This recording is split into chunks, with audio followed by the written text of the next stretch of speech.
Breaking news, Biden delivers blunt response to suggestion Trump deserves credit for Gaza's ceasefire deal to end the war.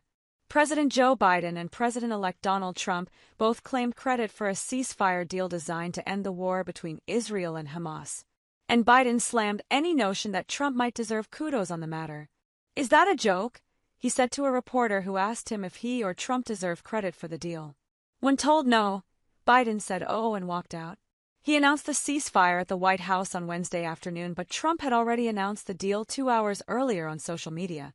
The deal includes a 42-day ceasefire and the return of American hostages. It is scheduled to take effect on Sunday, the day before Trump takes the oath of office as president.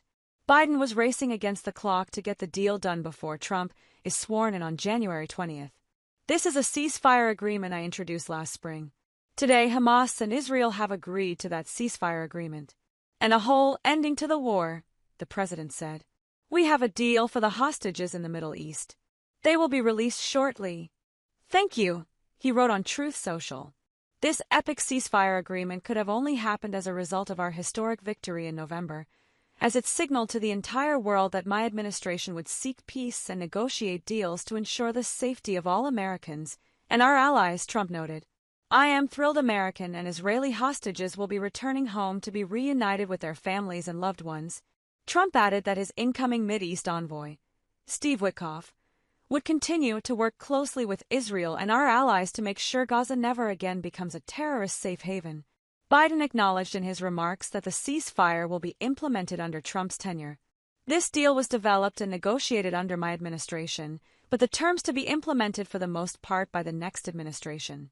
These past few days, we have been speaking as one team," he said. Witkoff has been in the Middle East working alongside the Biden negotiators. Biden noted he told his team to work with the incoming presidents. He said he ordered them to coordinate closely with Trump's advisors to ensure they're all speaking with the same voice. "Because that's what American presidents do." Biden said it was a tough sell, but he expressed confidence the deal would hold. "This is one of the toughest negotiations I've ever experienced," he said. The deal will have 3 phases and American hostages will be released as part 1. 5 Americans, Eden Alexander, Itai Chen, Sagui Dekelchen, Keith Siegel, remain alive in captivity. Hamas will release a number of hostages, including wounded women, the elderly and Americans in Phase 1, he said. "The Vice President and I cannot wait to welcome them home," Biden said. He was flanked by Vice President Kamala Harris and Secretary of State Tony Blinken as he spoke in the Cross Hall of the White House. In Phase 2, we'll move to a permanent end of the 15-month conflict, and the final phase will include a major reconstruction plan for Gaza,